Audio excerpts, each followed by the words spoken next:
Hello, people of the World Wide Web. That term is a little bit old now, but yeah, I'm feeling kind of gray and old because I am gray and old. Or at least, I don't know, I'm 35, sort of the age where you don't know. You don't know anymore whether you're gray and old or still young and fresh, but I think my hair color does tell the story a little bit. Um,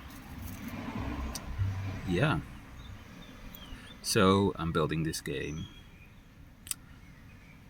So far, yeah, it's been going so. Like it's fairly ambitious. I want to do an RTS with a little twist so that like you can press a button and it will turn into a top-down shooter.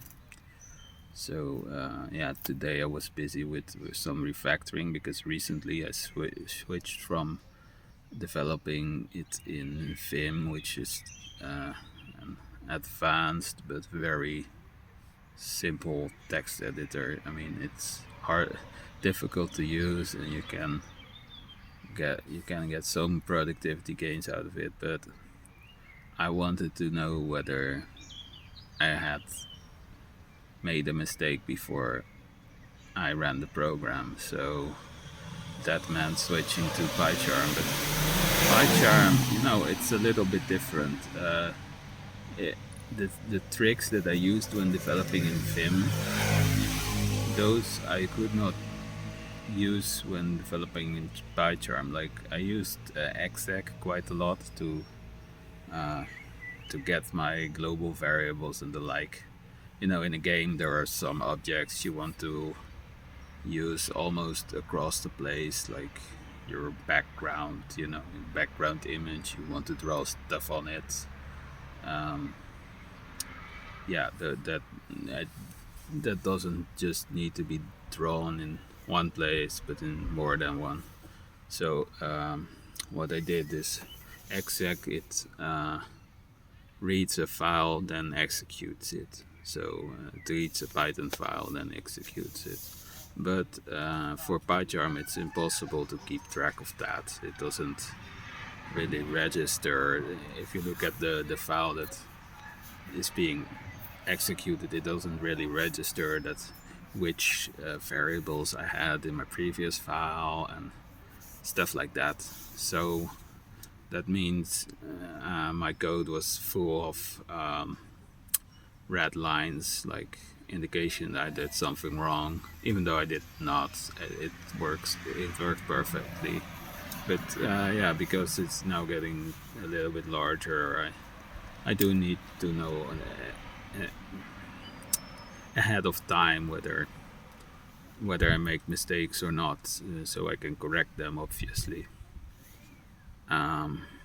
this wouldn't work if I continued using these XX. If I wanted to use PyCharm, and well, I'm also now using Copilot, and sometimes I'm asking ChatGPT questions. I'm modernizing a little bit, very modern. One of these days, I'll turn into one of those AIs myself.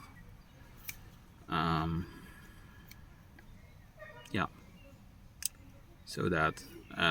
But to get everything correct for PyCharm, that was quite an undertaking because, well, it's already quite large.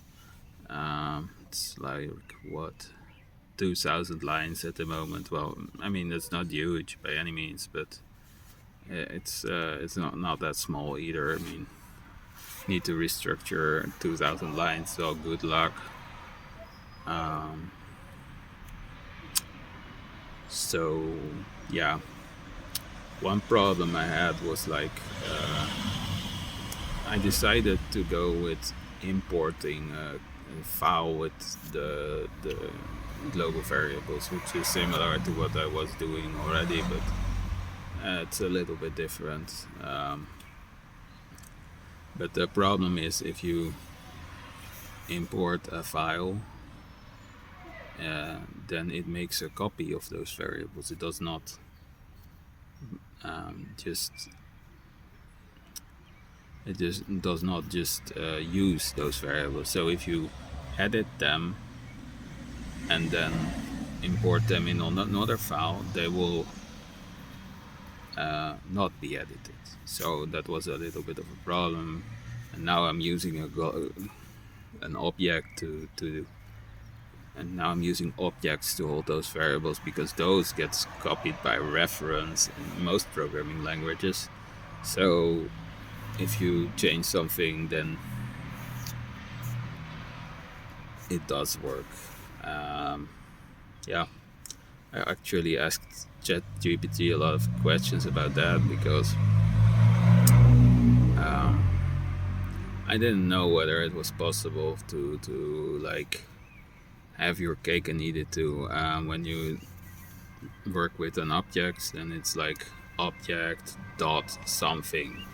When you know the first bit, you actually do not want to write that if you just want global variables. So I wondered whether that was possible, and ChatGPT, it said yes, and it gave me an example of how to do that, and then I did it and it didn't work. So that cost me quite a bit of time. Thanks, GPT. Yeah, AI is cool, but it does make mistakes, just like humans. Yeah, so and now I'm running into another problem, because, well, despite now doing everything correctly with objects, problem is that I get a lot of circular imports, like some of the files that I'm writing are using one of those files with the global variables, like constants.py, but constants.py is again using that file to define another global variable, constant or whatever. So I need to split it up, because a lot of files, and every time this goes wrong I need to redo a bunch of stuff. But I suppose eventually I'll get there, and I'll be quite happy with my increased manageability of this project. And then I'll look at some of the gameplay related aspects, because like right now my units in this RTS game, they can move, and they can move in all kinds of directions. At first it wasn't the case, they could only go this way and that way. Now they can also go like this or like this or like that, or so I already fixed that. But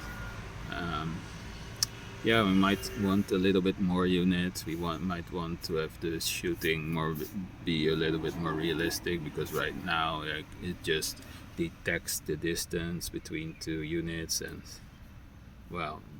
then the health of one of the units will start to decrease.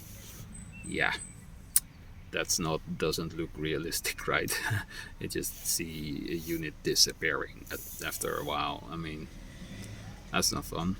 Then we got the animations, and units right now they animate. They have different frames, so you can see them walking and across the screen. But if you walk in a different direction, then maybe the unit should be aligned a different way. Like otherwise, it seems like the unit is walking in that way, in that direction, but it's actually moving in that direction. So that's something I need to fix. And if everything is done, then I maybe can look at polishing stuff, introducing new units,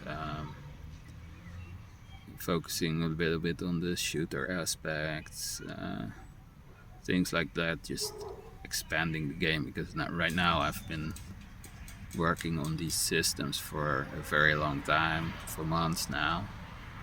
I would really like to get to the part where you can just like make the game bigger and better. Maybe I'll design design a bunch of more levels. I have a level generator. It's quite good, I think. Well, it's not that good really, but it'll do. And I'll use it to make a bunch of levels. I'd like that. Yeah, there's still a lot of things planned for it, so I hope you've enjoyed this devlog or whatever. And stay tuned for more, I guess. Since we're doing it, we might as well do it good, right? See you later.